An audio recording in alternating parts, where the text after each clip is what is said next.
Okay, Mary Ricketts. Okay, thank you. Good evening, everyone, and welcome to Perth East Council, this 11th day of January 2022. I'd like to call the meeting to order, and if everyone could please bow their heads for a moment so we can have a moment of reflection.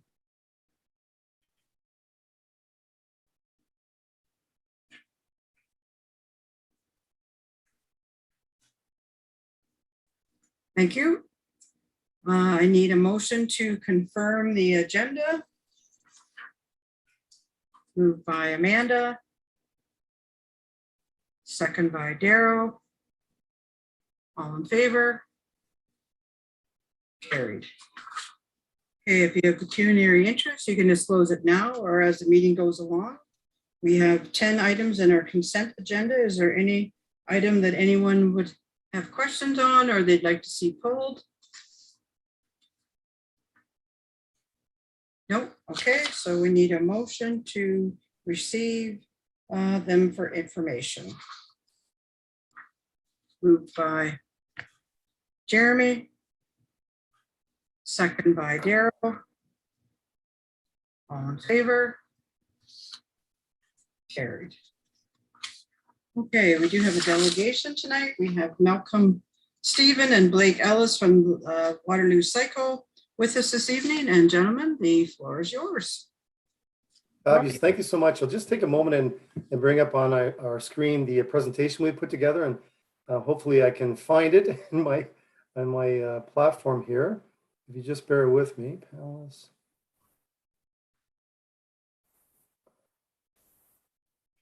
And just let me know when you see the screen up if it comes up okay. Oh, can you see? Is everything okay?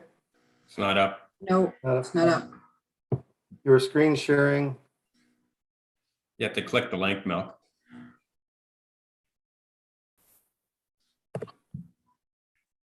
Should be there. Do you not see it?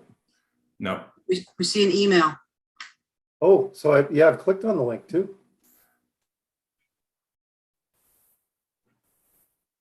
Goodness, why is it not coming up? Did you send it to our clerk? Can Eric? Yes, I did actually. Yeah, I can pull it up here. Give me 1 second. Okay. Great, thank you. And I'll come out of here, stop sharing. That is strange.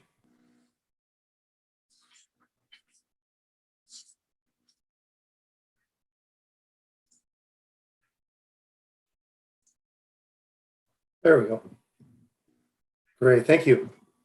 If you don't mind, maybe I'll let you know when to move the screen line. First off, thank you so much to certainly the mayor, the deputy mayor, and the council for allowing Blake and I from Cycle Waterloo to present to you today a new organized event we would like to organize for August in 2022, August 21st. It's going to be called, we think, the Dusty Nostril, and our organization is a not-for-profit organization called Cycle Waterloo. So maybe if you can go to the next slide, that would be great, please.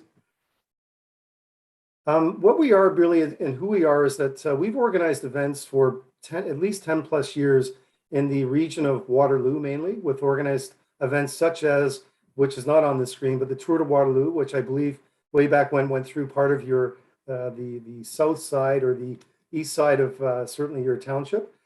We've organized the Steaming Nostril event out of St. Jacobs from 2013 to 2019.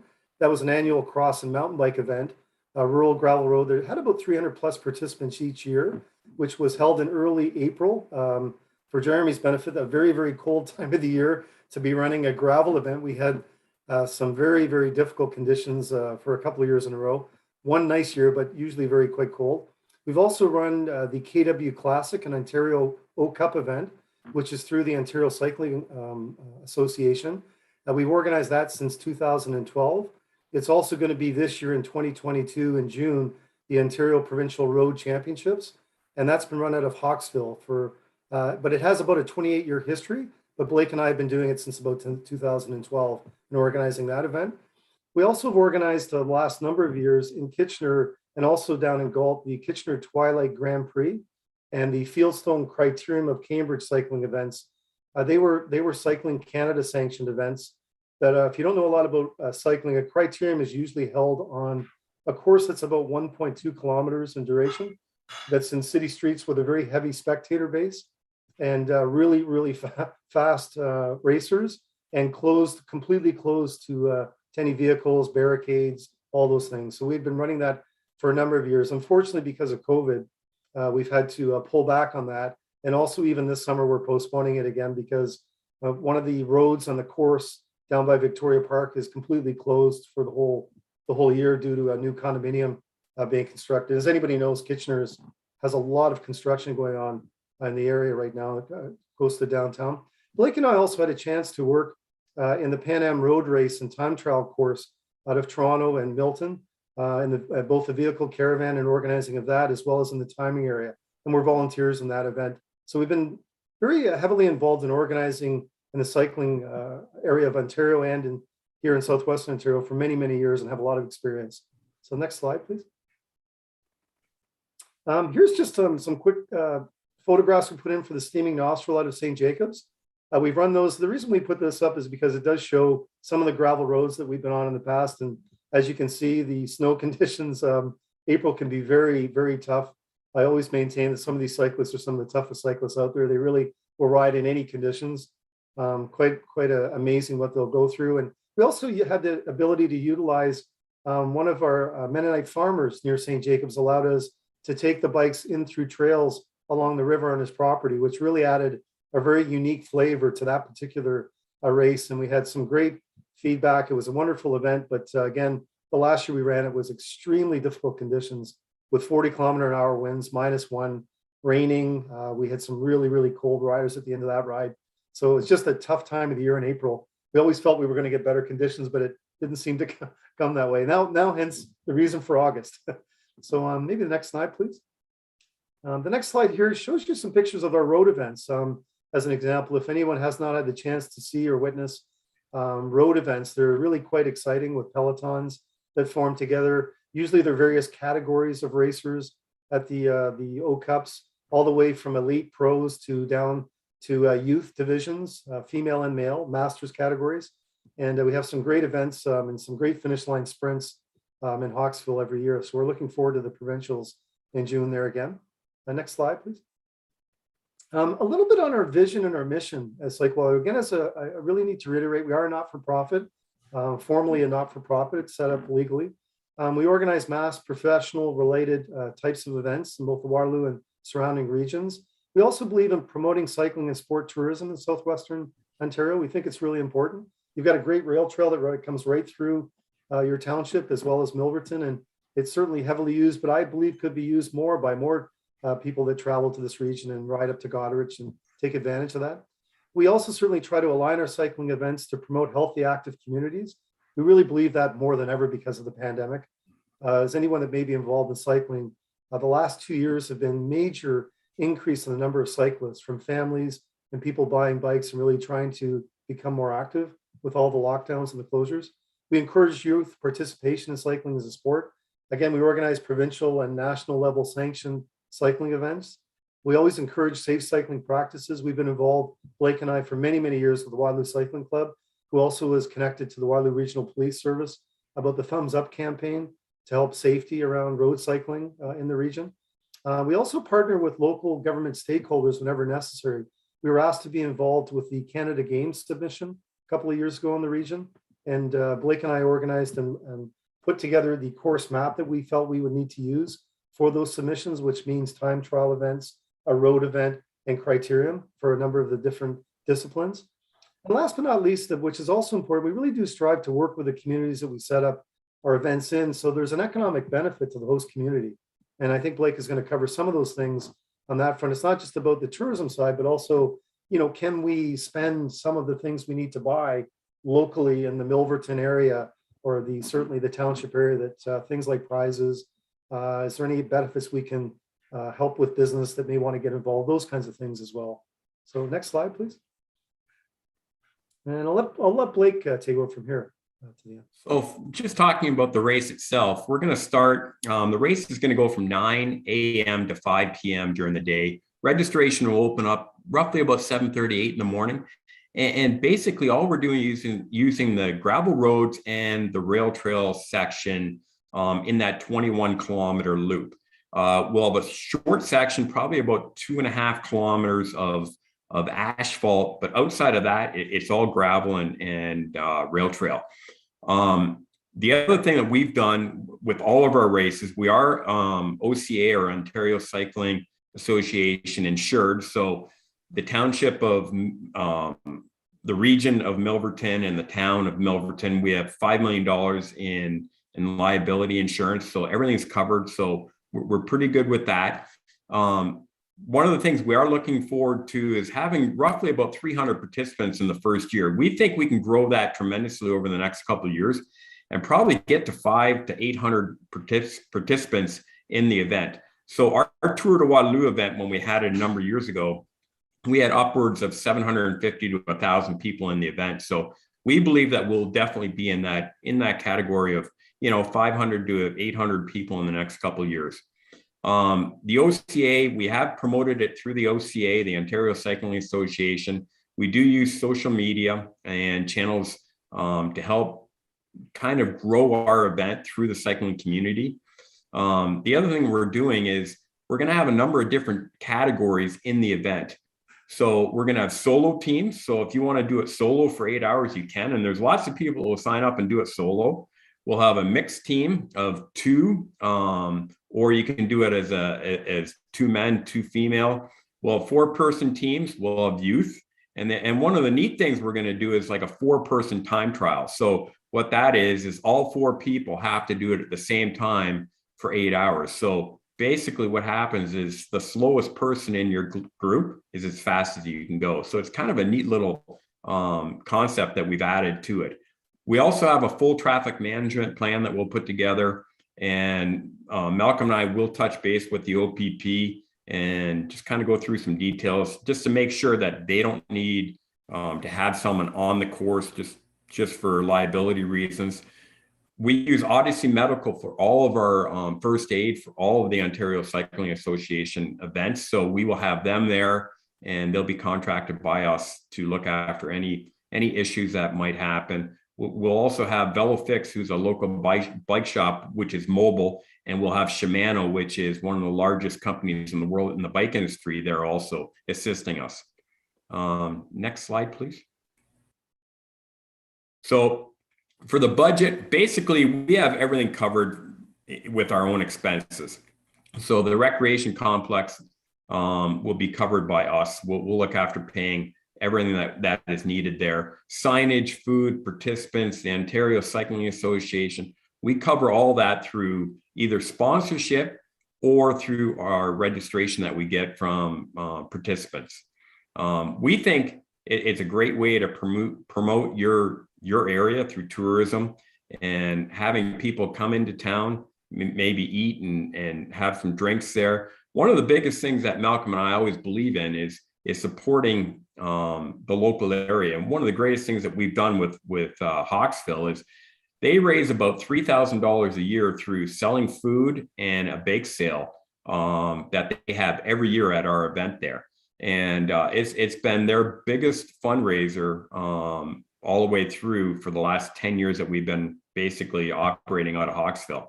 So that's one of the things that Malcolm and I would like to do with Milverton.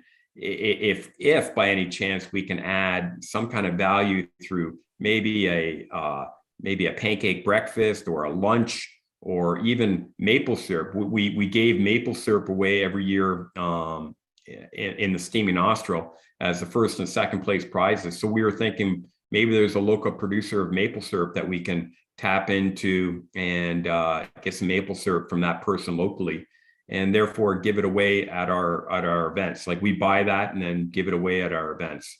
Malcolm touched about the active, healthy lifestyle. And that's one of the biggest things that we try to do. We try to keep people active and stay healthy through all, especially right now with the pandemic that we've just went through. I don't want to touch base on that, but people want to stay healthy and they're outside more.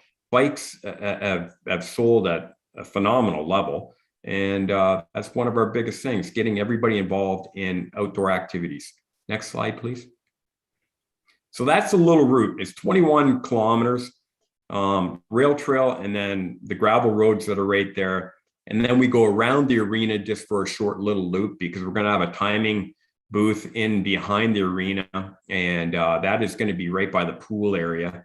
And they just go back out and do the loop. So one loop with a fast person should take them about 35 minutes. Someone that's a little bit slower, around 50 minutes. So we're looking at a team of 4 will get in at least 8 laps on a slower one, and a faster team would get in around 12 laps of this course. So that's kind of what our goal was with this loop of 21 kilometers. And Jeremy, yeah, we just followed you around. So hopefully this loop does work for you. Next slide, please. And these are the roads that we're going to be using. I don't have to go through them all, but so that just gives you an idea of the roads. They're all gravel except for that one little section of asphalt. And one of the things Malcolm and I have always done is that one little section of paved road, we will touch base. We'll drop a letter off and all the residents there and just let them know that we are going to be hosting a race. And then, hopefully if they need to get out, they can work in around the people that are going by their houses. But we'll definitely touch base with all those people prior to the race. 2 weeks before usually is what we do. Next slide. And we just want to thank you guys for all your support, and hopefully we can run the Dusty Nostril this year and in 2022 and for future years ahead. And maybe, Blake, if I can just add one other thing, which is obviously I think very important, is just so you're aware, we're completely aware of the COVID-19 protocols, public health guidelines. When we lead into the date in August, if there's things happening that we need to adhere to, we'll be doing that. No question about that. We have to put in a technical plan to the OCA about the event as well, which is included in that too, just so you're aware, because that would certainly be someone's question at this point. Do we follow? How will we put any kind of plan in place around that, checking for masks, wearing inside the building, those kinds of things? No question about that. So I thought I would add that. So any questions anyone might have? Questions, members of Amanda? Thanks for the presentation. One thing that I was hoping it wasn't captured in this presentation, obviously when we're talking about gravel roads, we're talking of rural communities. My ward of Ellis, it's a big farming community. So I have a little bit of concerns regarding farming equipment and safety, because obviously when farmers need to get in the fields, they can't always work around schedules. So just hoping that perhaps you might be able to address that local element, which would really determine whether or not something that I would personally be in favor of. I'm just from a safety standpoint, just don't know if you guys can speak to that. Yeah, absolutely, Councillor. It's a very, very good question. As Blake mentioned, what we do first off, 2 weeks before the event, we would drop off a communication letter into every mailbox on the whole route. And I should mention as well, any churches in the vicinity as well, because people on a Sunday are going to church too as well. So we want them to be aware of that. The biggest part is the first stage of when they leave the event as a group. Say there's 200 or 300 riders, depending on the number of teams, it may be less than that. The group would be fairly close together for part way through the first lap. But then what happens is fitness levels start to take over. So you're going to have the spreading out of the actual riders, which is going to be a good thing for any kind of traffic or movement of farm equipment during the day. So the riders will be well spread out on those gravel roads. So there'll be room for a tractor to go down the road to go into another field, or horse and buggies. Again, if that's an area, usually that's something in the Hawksville vicinity on a Sunday that we have to deal with as well. So it's something we're quite used to in all of the events. And we haven't had any issues at this stage yet. Fully knowing that August, though, would be a time of the year when farmers are in their fields and certainly utilizing their equipment for that. But so that first 30 to 40 minutes, Blake, I think they may be some groups together, but after that, there's going to be a spreading out of all of the riders and their teams in smaller groups, very small, or individual riders, if that helps. So the other thing we'll do is we do it the same thing in Hawksville. We note in our technical guide that there's horse and buggies on the route sometimes. So we try to tell all the riders that is the safety thing, that you have to go around the horse and buggies or you have to slow down. we would do the same thing with the tractors or farm equipment. And we always do it at the podium when we start the race. We always remind everybody, because we have an announcer there. We'll have a full-time announcer there all day long. And he'll be reminding everybody of all the different things, that the safety concerns, things like that. And before they even start the race, that's the number one thing that we go over. It's all the technical stuff and the safety rules. Okay, Follow-up question? Just another question, and I apologize if you guys already covered this. Is there a rain date? Like, is this a rain or shine event? Rain or shine? Just Rain or okay. shine. Okay, thank you. Rain's actually a good thing.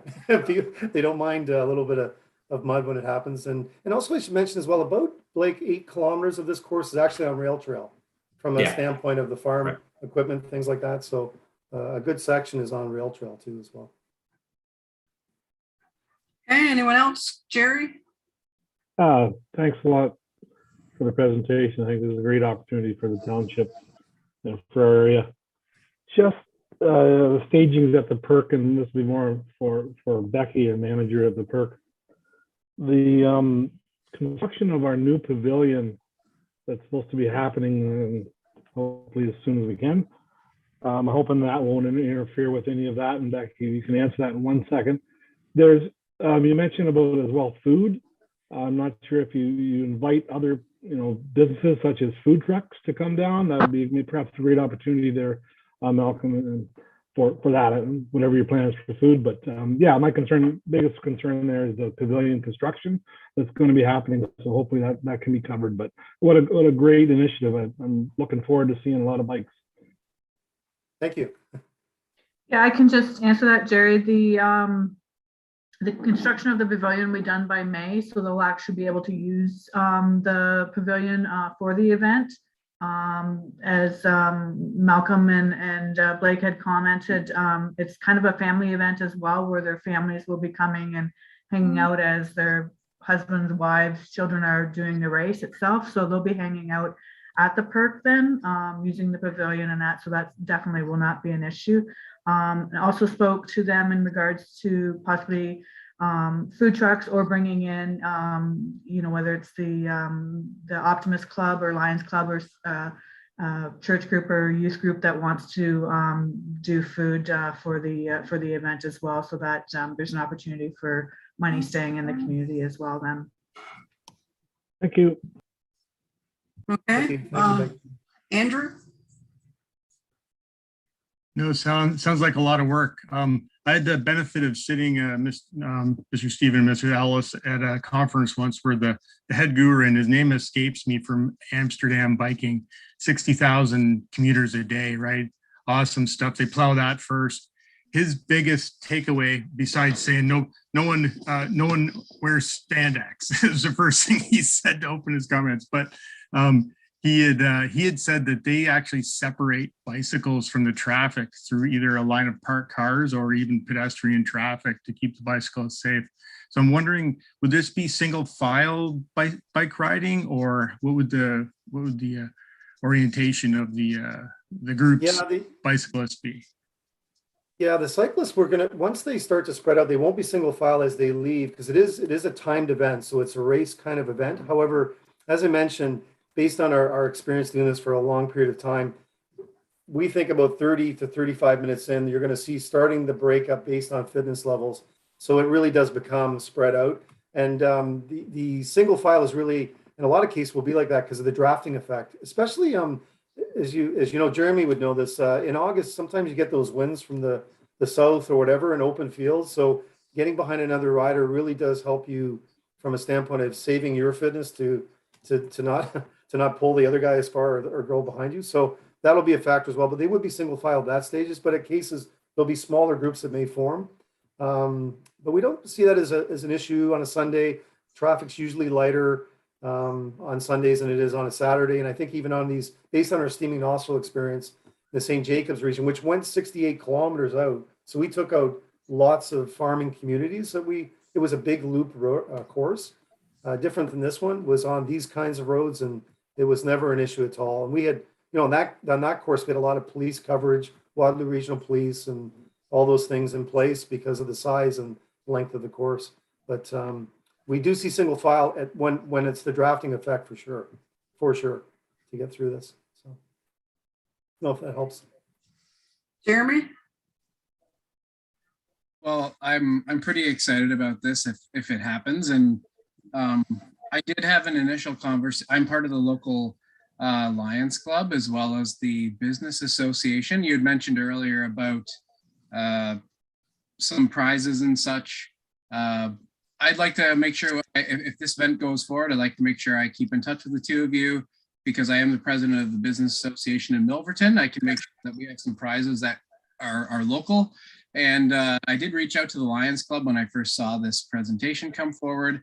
And I'm almost positive I'm on the club, the Lions Club as well. And I'm almost positive that we would support that in some way as well, whether it be for food or in some other manner volunteering. So I'm really excited about this. I'm pretty sure that this will be a huge event for the community and hopefully it moves forward. And like I said, I'll be putting a team in myself if it goes ahead. So thanks for the presentation and I look forward to it.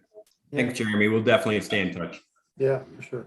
Absolutely. Okay, thanks. Any other questions? Wes from Public Works, do you have any comments about the roads or anything that you want to make? There's a couple of road sections that are not in our municipality. They are in North Perth, so you may want to reach out to them. Line 60 and I think it was Lambert Road are not in Perth East. Okay. Okay, anyone else with any questions at this time? No, I'd just like to work off of what Wes said there. I guess if this does go through, it would have to be in the event that North Perth is as well in favor. But, yeah, so it may need to come for final approval, or I guess we'd be all right. Thanks. Maybe Eric, I can connect with you on who we can connect with in North Perth. That would be wonderful later on. Thanks. Okay, anyone else with anything out? Jeremy? Yeah, one question I had was about, we're receiving the presentation tonight. What's the ask from you? Is there an ask from you, or are you just letting us know you'd like to hold this event? Are we, what are you asking us to do? Yeah, great question, Jeremy. Generally speaking, in most of the areas where we operate, there's a special event permit process that we go through. But you don't, that process, because you don't have these events that probably come your way very often. So that's one of the reasons, but obviously is to really inform the council of what our intent to put this event on in August. And we feel it's really going to be a great event and potentially a growing event, as Blake's mentioned, over the next number of years. There's a lot of ways this could go that could become a fabulous weekend event. I mean, there's a lot of, depending on the growth of this, just so you're aware, and we didn't really mention this kind of event's very unique to Ontario. There's a 24-hour mountain biking event in Ontario that goes on, been going on, Blake, for years and years. It's been highly successful. Now, COVID has really, slowed that down the last 2 years, but there's no one doing this kind of gravel event in Ontario. So we're quite excited about taking that opportunity to see where this could go in due time. I mean, picture maybe a year or 2 years from now, we might have some music on site during the day when people are riding and bring their families and, shop in the community and use the pool and all those kinds of things. So there's potential. That's where we're thinking. And gravel's an up and coming sport. Globally, Blake is aware of this. There's what they call UCI level events now being created on the world stage around gravel events, like think Tour de France and all those events in Europe. They're going to gravel races, so it's becoming much more prevalent. So we're at the beginning stages of all that, so we don't know where that may go, but we think this has got great potential, and in Milverton's the perfect community for that, no question about it. And Jeremy, on another note, just for you, monetarily, we're not looking for anything from Milverton. We're self-supported with sponsors that we have and registration. So basically, like Malcolm said, we're just looking for the council to say, yes, we would love to have the event, and that's basically it. So hopefully we can get down that path. I participated in a gravel Grand Fondo a couple of years ago in the Bruce Peninsula. Yeah. Support the biosphere up there, and it was a lot of fun. I had a ton of fun. It was a crummy day, but it was still a lot of fun. So I'm really hoping that this event goes forward. Thanks for coming. Thank Yeah, you. you're welcome. We look forward to working with Becky. Becky, thank you. You've been great so far, showing us the rec center, rec complex, and logistics, all those things. So. Okay, is there any more questions? If not, we want to thank you very much for coming and presenting to council and telling us. It does sound very exciting. I think Jeremy will probably be our representative in council. I can't speak for everyone, but I know I would not ride a bike that far, but someday, but not today.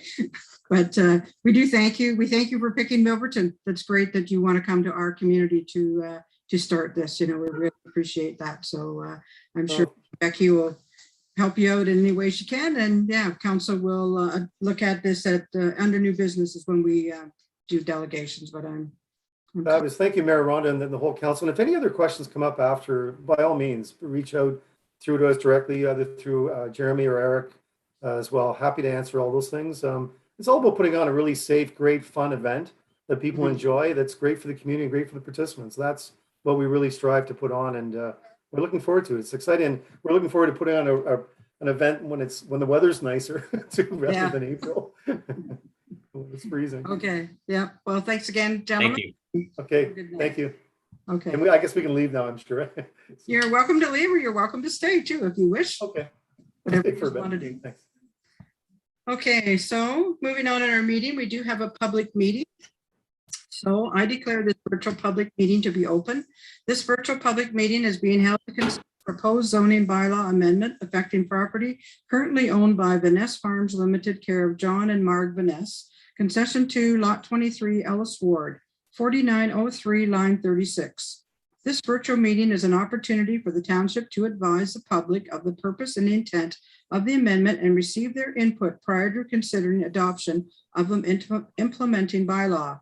If a bylaw is adopted to implement the zoning amendment, a notice of passing will be forwarded by prepaid first-class mail to various agencies of interest and others who have requested notice. An appeal to the local planning appeal tribunal objecting to the adoption of the bylaw may be filed with the clerk not later than the date stated on the notice.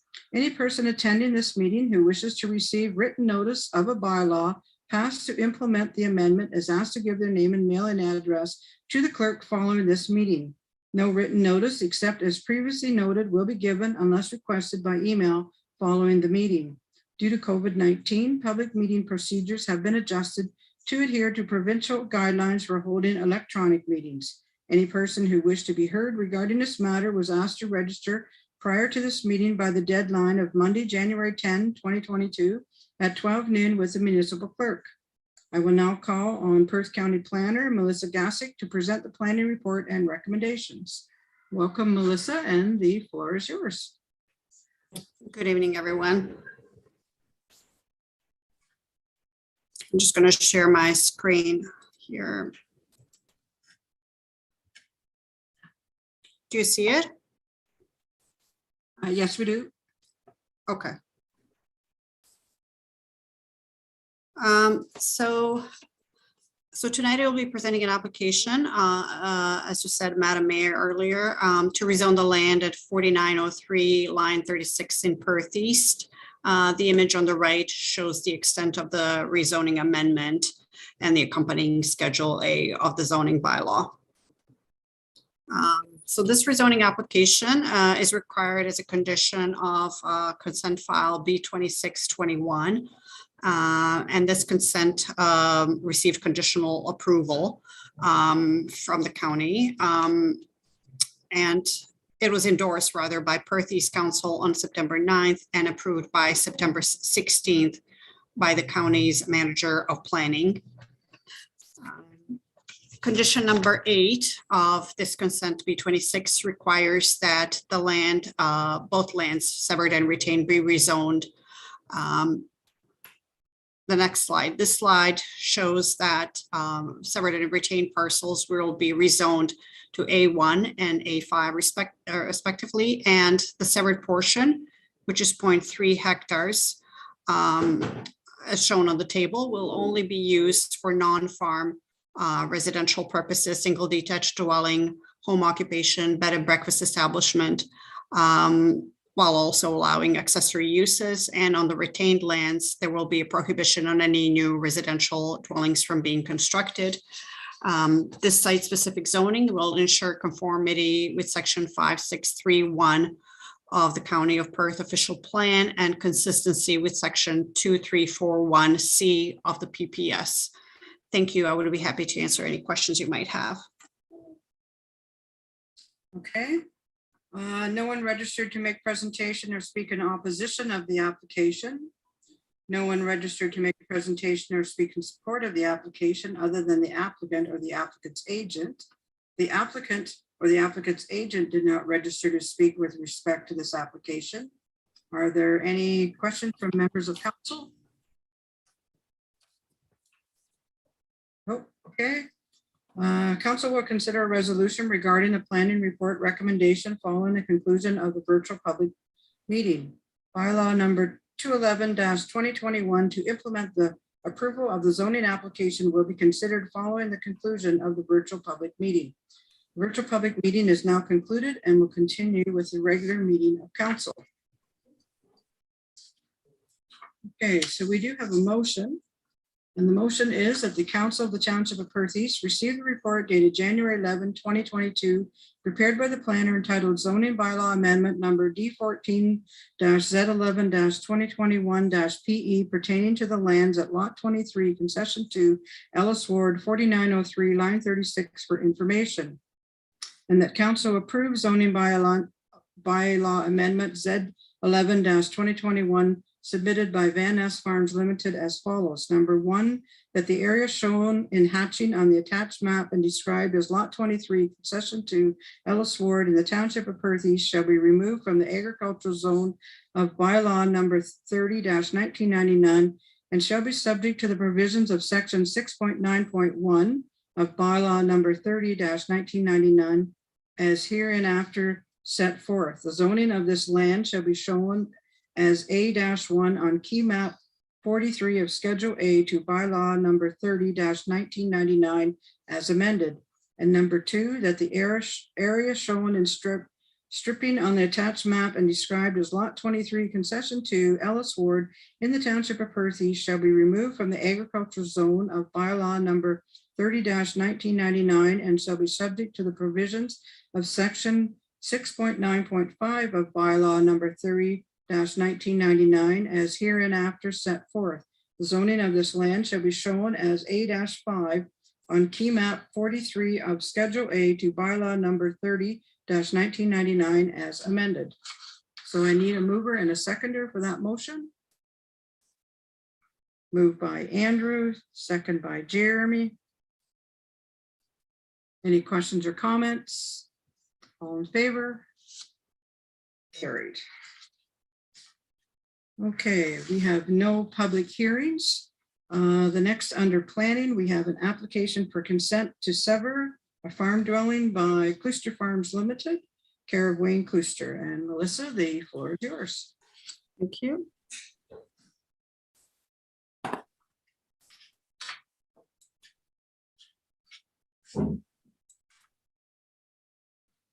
Do you see it? Yes, we do. Okay. So this is an application, severance application at 2986 line 29 in Perth East by Wayne Klooster on behalf of Klooster Farms for the purpose of severing a dwelling that is surplus to a farming operation. The home is located at the southwest corner of the same intersection as the surplus farm dwelling, which is at the northeast corner. The surplus severance farm contains a cash crop operation and an existing dwelling. The existing dwelling is dating from the early 1900s, has been deemed surplus as a result of this consolidation. So this is a sketch of the severance, a survey rather. The subject lands has an area of approximately 16.88 hectares or 41.71 acres and is a corner lot with frontage along line 29 and road 111. with the main entrance being from line 29. The proposed severed lot would have a lot area of 0.72 hectares, and the proposed severed lot would contain the existing 1.5-story single detached dwelling, shed, garage, wood barn, and water and septic services. The proposed retained lot would have a lot area of 16.2 hectares or just over 40 acres and would remain vacant. Standard conditions have been included to ensure future rezoning of the severed and retained lands to prohibit any new dwellings on the retained lands and to ensure that non-farming residential use is established on the severed portion. And here are some of the images to bring things more into context. Staff have no objection to the proposed consent to sever a surplus farm dwelling lot. Conditions of consent have been included to ensure that the proposed severed and retained lot are brought into compliance with the local zoning bylaw, and that the appropriate agreement is registered on title with respect to regulating future uses, as I mentioned earlier. The application is consistent with the PPS, conforms with the applicable policies of the county's official plan, and represents good planning. And tonight we are seeking your endorsement. Thank you. Okay, thanks. Are there any questions for Melissa on this report? No, okay, seeing no questions, we do have a motion. It does have 9 conditions, which are in the package, but I'm going to do the Reader's Digest version, I hope. So Council of the Township of Perth East received a report entitled Application for Consent to Sever Surplus Farm Dwelling Number B46-21 by Wayne Klooster of Klooster Farms Limited, affecting lands described as part of Lot 40, Concession 4, Southeast Hope Ward, Township of Perth East, 2986, line 29, dated January 11, 2022, prepared by the County Planning Department for information, and that council recommend that the County of Perth Land Division Committee or its designate approve the application for consent to sever surplus farm dwelling number B46-21 made by Wayne Klooster of Klooster Farms Limited, subject to the following conditions. First condition is the confirmation be received from a solicitor that the certificate of the official be scanned and attached to the electronic registration of the transfer. Number 2, the Land Division Committee be provided with a description of that is consistent with the application and equal to that required for registration of the deed. Number 3, the confirmation from the Land Division Committee that the notice sign and the sign frame posted has been returned within 30 days of the decision of the Land Committee. Number 4, that the property owner enter into agreement with the County of Perth to prohibit any new permanent residential dwellings on the retained farm lot. Number 5, that the Township of Perth East have all the taxes are paid in full. Number 6, the Township of Perth East that all financial requirements have been met. Number 7, that the Township of Perth East, the portion of the municipal drains in the area be reviewed and updated.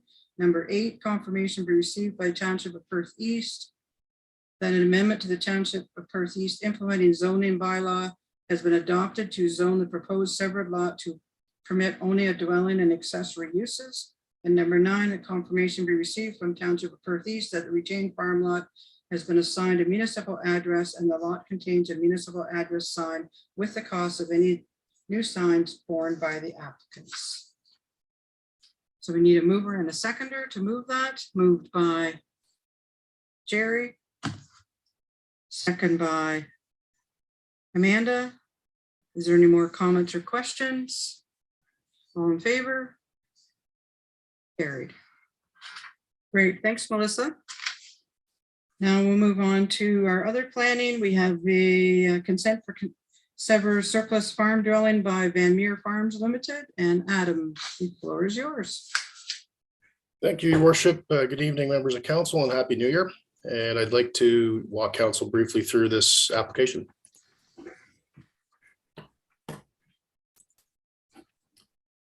And I trust council can see the air photo. Yes, we can. Okay. The subject property is at 4188 line 46, which is the northeast corner of Road 122 and 46. Property is approximately 50 acres. It's cash cropped. There's a branch 5 of the, I believe it's the Black Creek drain, runs through the middle of the property up here. The lot to be severed is in yellow, and it basically incorporates the tree line, which more or less surrounds the house. The west side lot line would take in the driveway area here. This air photo is from 2020, and the septic is over here on the east side of the house. Just to show a bit more detail, the severance sketch shows where the well and septic are along with the house, and there's a small shed over here. Just to back up for a second, so the lot to be severed has an area of 0.87 acres, and it's got 250 feet of frontage on line 46.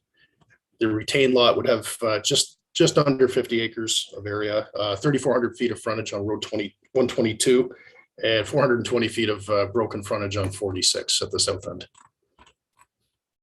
Just a few site photos. Property was posted in accordance with the Planning Act. This is from the driveway looking in at the house, just showing the tree cover that kind of hides the house from the road and from the retained farm field. This is looking east on 46, just showing the tree cover in the front yard. And I'm standing here, the west lot line's approximately on this side of the hydro pole here, just showing where the house is in relation to the driveway. And this is looking west towards the house, which is behind these trees here. This tree line here is the east property line of the retained farm lot. So this kind of open area here would remain with the farm, and the new east lot line for the surplus farmhouse would be along this tree line here.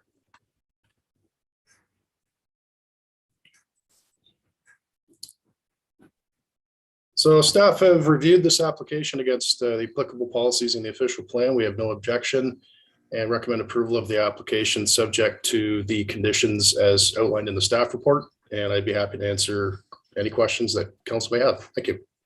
Okay, thanks, Adam. Are there any questions for Adam?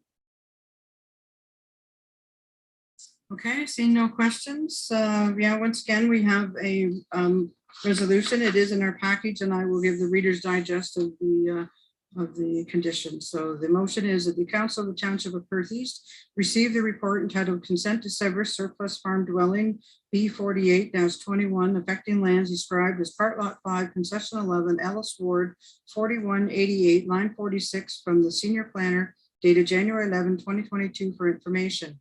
And that Council recommends that the County of Perth Land Division Committee approve consent application B48-21 subject to the following conditions.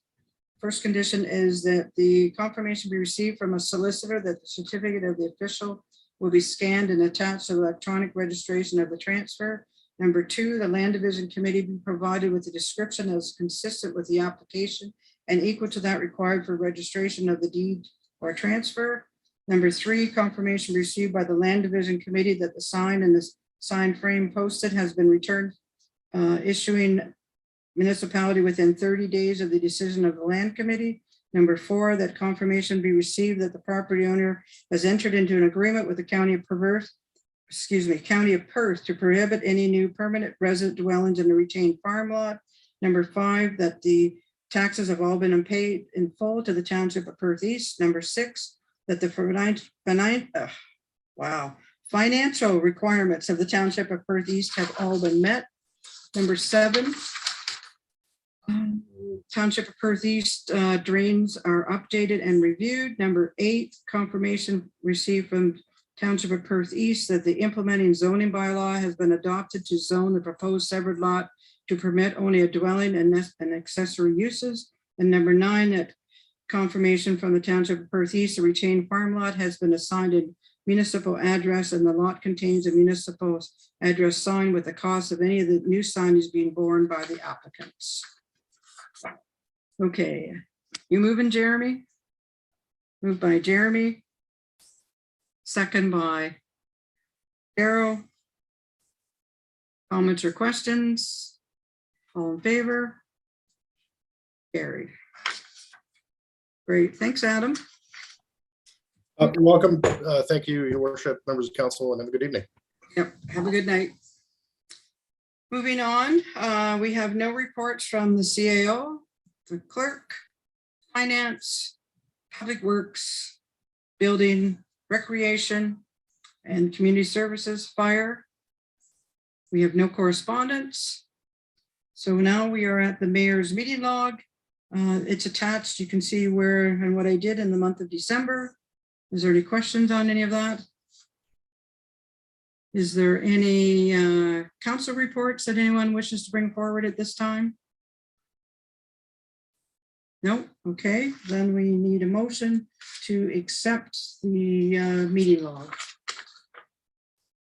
Moved by Jeremy, second by Amanda. All in favor? Carried. Okay, then we have bylaws, first, second, third, and final reading. We have two bylaws. The first one is 2011-2021, a bylaw to amend bylaw 30, 1999 for lot 23, concession 2 of Ellis Ward, and that was item 7.1.1 tonight. And the second one is bylaw 2022-01, being a bylaw for tiled debentures.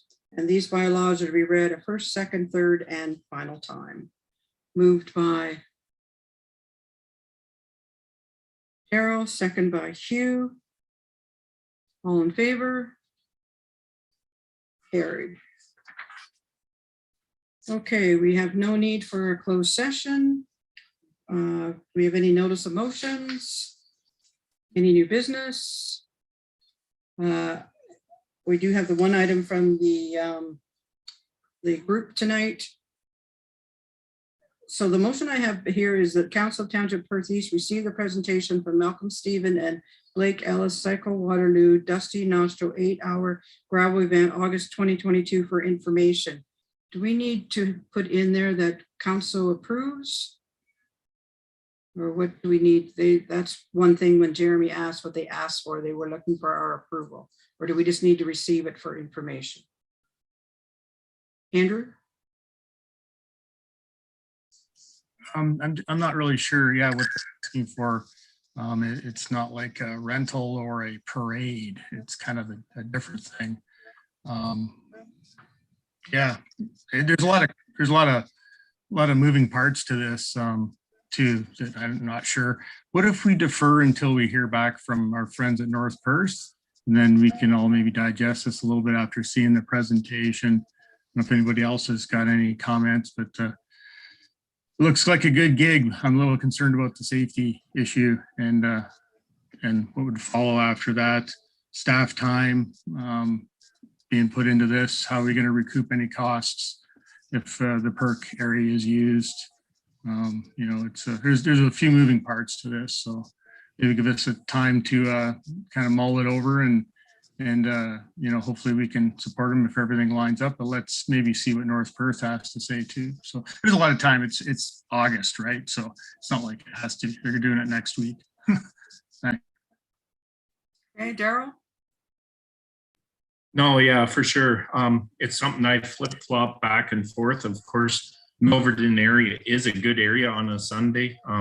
Pretty faithful to the Sabbath, of course, and you know, the farming community, whether it's Mennonite, Anabaptist, whatever, they tend to rest on Sunday in that area, so it wouldn't be as bad for farm equipment, that is for sure. However, my concerns is just where the province has us in regards to COVID. I mean, of course, we're stiffer now. Sometimes they back off, but we've all heard the super spreader event or whatever, and we're getting behind something like this. It's just my concern. If the province still has us in these kind of mandates, regardless of what level, you know, 300 people huffing down the road in a glob to take off, and we're getting behind it while we, you know, restrict what we can or can't do on our facilities. It's a tough one for me. So we're going to have to see where the province has us. But like Andrew said, it's a long way out. We can pray that this all comes down and we get back to some sense of normalcy. But right now, if it were to happen, there's no way I could get behind it as a municipality. Thank you. Amanda? I'd be comfortable receiving it for information. Like they're not asking for road closures or anything like this at this time. And then that sort of takes the to Daryl's point regarding the optics with the province, that sort of takes that out of, eliminates that issue. So I'm comfortable with receiving it for information. It's a really nifty event. Hopefully it proceeds, but I'm happy to move receiving it for information. Okay, we'll just let Jeremy comment and Becky, and then we'll come back to that, okay? Yeah, I was just gonna say, they talked about actually renting the perk in some capacity in their presentation. So as far as staff time goes, that Andrew mentioned, that sounds to me like we'll be paid for the staff time that's involved with this. And as far as I have participated in events like this before, and I really don't see any negative to it, aside from the fact that, yeah, there's going to be a little bit of traffic on our roads for that day, but it's great. It's going to be great to have these people in our community that aren't normally here. And it sounded to me like the two people that presented, that they had some experience dealing with communities very similar to ours, and that they'll be pulling all the stops to make sure it goes over well. So, and not only that, but the track that they had in this St. Jacobs area was 65 kilometers, I think. That was almost 100% on roads. In our case, 21 kilometers, and 8 kilometers is actually on the rail trail. So we have very small amount of our municipal property that's actually going to be used. And I think this is something that we've almost been waiting for from my other job as the president of the Business Association in Milverton. We did install bike racks downtown. We've been waiting for this sort of cycle tourism in Perth East, and stuff like this is only going to expand. And if this is the first step to get there, I'm really excited about it. And I really hope that this is the start of something really big for not just Milverton, but maybe the next step is something up, in the south end of the municipality as well. There's lots of really nice, gravel trails or gravel roads in that area too. So who knows what might come next from these people. So I'm really excited about it. Okay, Becky, you want to make some comments? Yeah, sorry, Jeremy had commented, they will be renting the banquet hall as well as the pavilion, and they'll be using the pool rentals as well. As far as staff time, other than probably a phone call to the Lions Club or Optimus Club or something like that to see if they'll look after the food, there'll be no more staff time involved in this than any other hall rental, probably less, because we won't have to set up tables for 450 people. So, because they'll be mostly outside, they'll be using the indoors for registration on that. As far as the COVID, basically it'll be like anything else. Everyone either they do their planning for it around what COVID protocols are in place. And if it doesn't allow us to run the event because of the existing protocols, then they just cancel it. One of the reasons why they've come to council this soon, it's really not that soon, because all their promotion goes out in publications, cycle publications now for upcoming events. So they really do need to know now that it's okay, so that they can promote this event. Otherwise, if it goes on too much longer with not being able to promote it, then that obviously affects the participation numbers. So.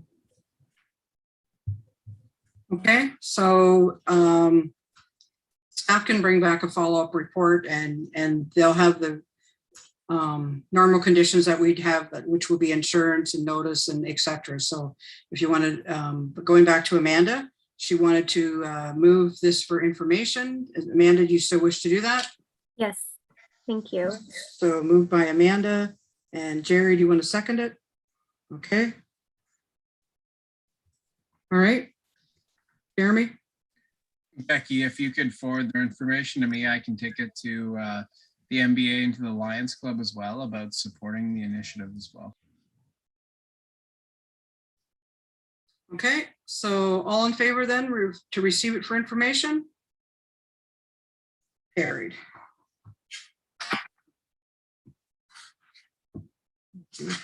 Okay, so do we have any announcements?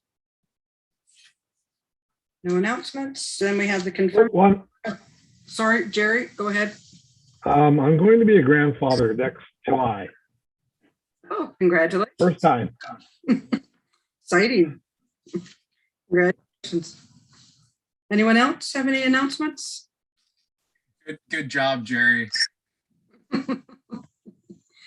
Okay, so bylaw number 01-2022 being a bylaw to confirm the proceedings of council of the Township of Perth East at its regular meeting held on January 11, 2022. You read a first, second, and third time. Moved by Jerry. Second by Amanda. All in favor? Carried. And the meeting be adjourned at 8:01. Moved by Andrew. Second by Carol. All in favor? Carried.